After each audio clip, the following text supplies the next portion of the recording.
Hello, and thank you for joining me today for this Marq 101 training video. Today I'm going to walk you through Marq. Marq is a free design tool for all Purdue affiliates. All you need to do is request a license with your Purdue career account, and you can have unlimited access to this design tool that is incredibly user-friendly and can be used for all of your projects and design needs on campus. I'm going to walk you through the basics of Marq, how you can use it for your projects, and any other uses you may have for it. All right, and here we are. We have the homepage of Marq here.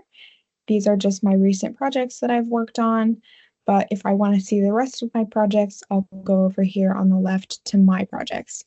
This shows all of my folders, all of my projects, and all of my other shared projects that I may have. As you can see, I have a lot of shared projects as well. Some other features on the left-hand side include the templates, the brand assets, which is going to be universal, so you can see all of the different colors, fonts, and logos that are uploaded for the Purdue brand that you can take advantage of here. And then also you can upload some other information as needed. There is the option to add data from an Excel spreadsheet, or you can even print off projects just from the menu. This is my menu, or my image menu. This shows all of the images that I've uploaded into Marq. And now we'll move into the templates. This is what you're probably going to take advantage of most. This is all of the free Purdue branded templates that Marq offers. These are all completely on brand with Purdue, so you never have to worry about that. And they're all editable to whatever means that you would like. As you can see, there are a lot of different options. You can make things for digital format, lots of different kinds of digital formatted templates, social media, printed things, and you can also see that there are also some categories. So we have Indianapolis templates specifically, we have Purdue Moves, lots of different initiatives that the brand has taken that you can choose from. Today, I have created a very simple template for us to go through together. This was one of the print flyer templates that I selected, and I just inputted some really basic made up information to show you.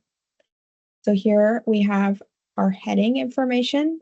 As I said, this is all able to be changed and edited, and you can also see all of the details about the fonts, the colors, and the sizes if you click on any of these details up here. You can also get more information about the text boxes or the shapes if you click on these three dots here and go to Advanced Tools. Here we have all of the different information that you might want to change. If it's a bulleted list, if it's gold, if it's italic, you name it, you can change it.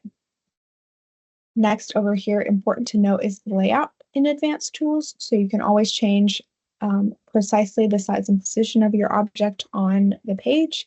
You can rotate it. And then this is a feature that you might want to use. This will help you reorder objects. So if something is in front of one of your text boxes, or you want to move something to the back, you can click on these options here and send them backwards or forwards based on whatever you need. Now, if we want to add in an image over here, this is where you would do that. The templates all have just blank gray rectangles that you can upload your images into. All you have to do is click on them and hit Replace Image, and then it will take you to your image menu where you can select whatever image that you want to include in your project. You'll also have the option to upload things from your computer, which you can do here. And just as on the top, on the bottom, there are text boxes and rectangles that you can edit the size and shape and color of to fit whatever your needs are. And then most of the Purdue templates will include a co-brand at the bottom. They'll just include a generic Purdue co-brand, but you can always replace it with whatever co-brand that you are using. Let's see if I have the white co-brand. I do. Here we go. So you'll just click Insert, and it'll automatically replace whatever was there before in the correct size and format. I also was able to add this QR code through Marq. Here on the left-hand side, we have the option for QR codes. All I did was just named it, and then I typed in the link to whatever website that I want the QR code to link to. I highly recommend including QR codes on printed flyers or posters because that can be really handy if you're hanging things. On digital flyers, I would suggest just including a very short link if you are wanting to include a website. On the left-hand side here, we also have the option to add in any shapes that we may want. Just all you would do is click and drag your shape and place it on your project wherever you're wanting it to appear. And then you can click on these color options to change the color of the fill and the border. You can increase the width of the border. You can also, just like you would in an image, in a box or shape, you can add a link.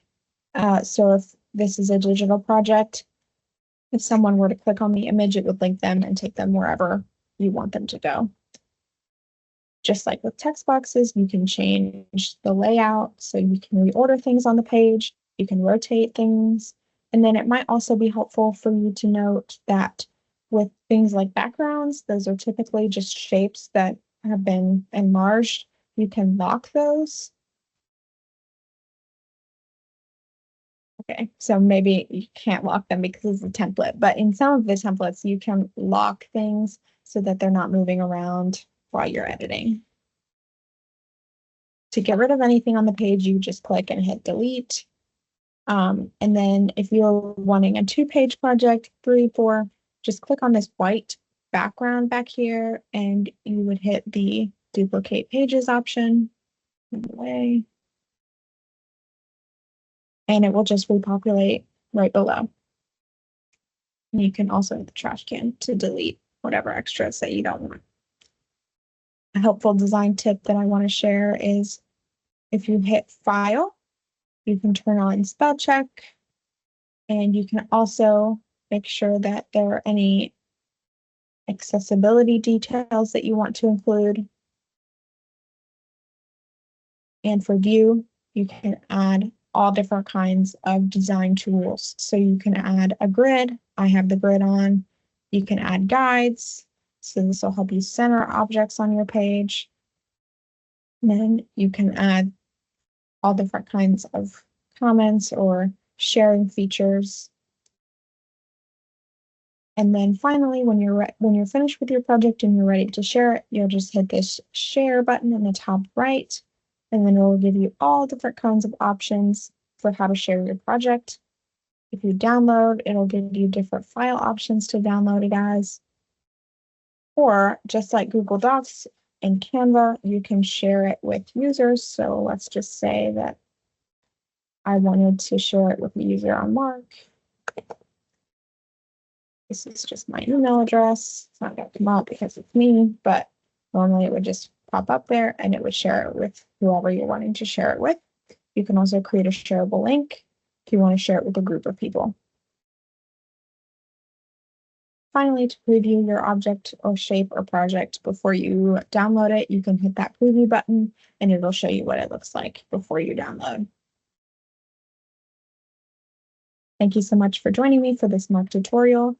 Feel free to reach out if you have any questions. We're always here to help, and I hope that you enjoyed this tutorial.